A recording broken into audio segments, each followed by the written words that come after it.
Hey everybody, and welcome to today's SAT Math tip of the day. And for this example, we are going to do a problem that is a classic type of question, and it has to do with distance equals rate times time, but it also has to do with average speed. And a lot of people get this wrong because they want it to be a lot simpler than what it really is, and they oversimplify it. So this is an example of an open-ended, and they could make it a little bit easier by, instead of saying for the entirety of the trip, they could tell you the number of miles the trip was.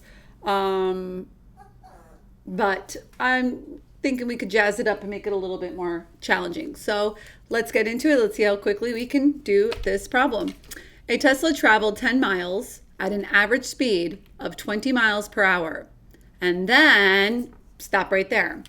We already have two parts of a formula that has three ingredients. Distance equals rate times time. So if you don't remember the formula, remember it kind of looks like the word dirt a little bit. Maybe that'll help you. So it looks like it says dirt.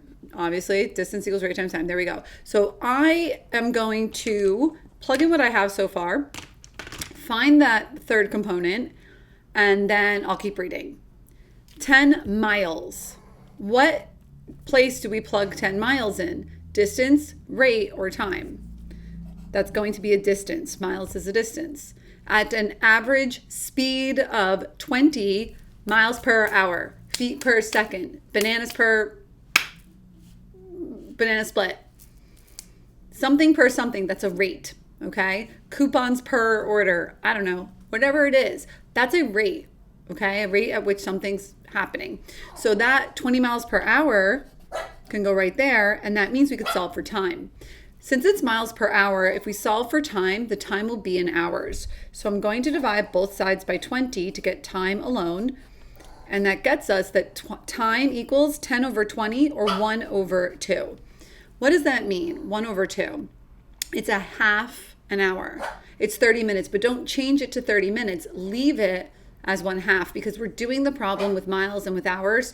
So don't change it to 30 minutes. So right now we're traveling for a half an hour, 1/2 of an hour. Now let's keep reading. And then traveled the next 10 miles distance at an average speed of 40 miles per hour. Okay, so we went this way for the second part. That's the first one, right? So let's continue. So we have another 10 miles at a rate of 40 miles per hour. Divide both sides by 40. And you get that time equals 1/4 of an hour or 15 minutes. So 15 minutes, they're going 40 miles an hour. The first 30 minutes, they were going 20 miles per hour. And now we want to know, after all that, what was the average speed in miles per hour of the Tesla for the entirety of the trip? So the Tesla traveled 10 miles, right? Going one speed. And then the Tesla traveled another 10 miles at a different speed. You do not just go 20 plus 40 and divide by 2. That is not how it works. Because although they went 10 miles, the amount of time they drove those 10 miles was different, right? If they were both a half an hour, the same amount of time was dedicated.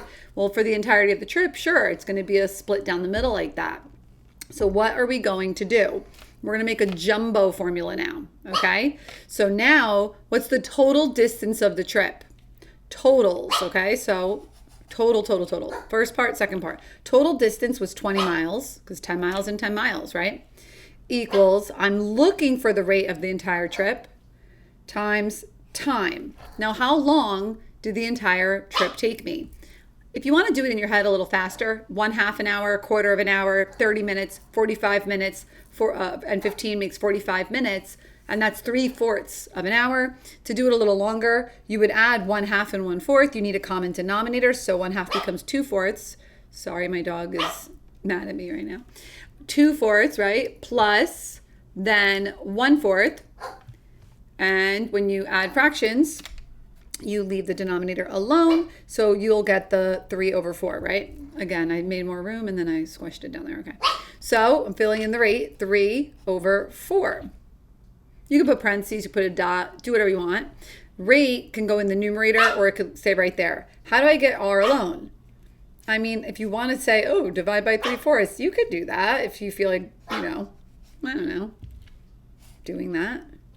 But I would rather, instead of that, I would have just done multiplying by the reciprocal, so 20 times 4/3. Hopefully you get there one way or another, keep, change, flip, whatever it is you do. Now you have 20 times 4/3 equals the rate of the trip. That is going to be the 20s over 1, guys. Do not multiply that 20 on top and bottom. That is ridiculous. You don't pay attention at all if you think that that's okay. All right? Wake up. 20 over 1 times 4/3. 20 times 4 is 80, right? That's a 1. I don't know what this is looking like. 1 times 3 is 3. That equals the rate of the entire trip. Now, again, this is an open-ended or student-produced response question. So what does that mean? You're bubbling this in. 80 over 3 will fit in those boxes. You have those 4 boxes above the bubble area. 80 over 3. It's reduced. 3 does not divide into 80. Hopefully you know that 3 to the 4th is 81, so 3 definitely goes into 81. It doesn't go into 80. To check if something's divisible by 3, you add the digits until you get a single digit. If that number divides by 12, well, I guess you don't have to go to a single digit, but whatever, then so does the bigger number you started with. So 8 is just 8. It doesn't divide by 3. It doesn't, did I say 12 or 3 before? I was thinking about 12, but I don't know what I just said out loud. Add the digits, that's got to divide by 3, okay? So 80 over 3, could you divide it into a decimal? You can, but that would be like extra time and extra work that is completely unnecessary. 90 divided by 3 is 30. So 80 divided by 3 is a little less than 30. So it kind of makes sense, a little less than 30, because you are driving 20 miles an hour longer than you're driving 40 miles an hour. If you just added them together and divided by 2, you would get exactly 30. But since you drove 20 miles an hour for more time than you drove 40 miles an hour, it makes sense that your average rate of change for the trip is closer to 20 than it is to 40. Make sense? Makes sense. Watch it again, do it again, think about it some more, break it up. I don't care what you do, what you think of. If you do it a separate way, a different way, go nuts. Tell me what that way was in the comment section or share it with other people. People will appreciate that, I'm sure. Hopefully you feel a little bit smarter at this moment. So if you feel pretty good about it and you could figure something like this out in the future, go ahead, give the video a thumbs up. If you perhaps do not feel that great about it, go ahead and give the video a big fat thumbs down. Click through for the next video or the playlist and go ahead and pick whatever it is you want to look at. And I will be continuing to post more SAT math examples and tips of the day. All right, adios.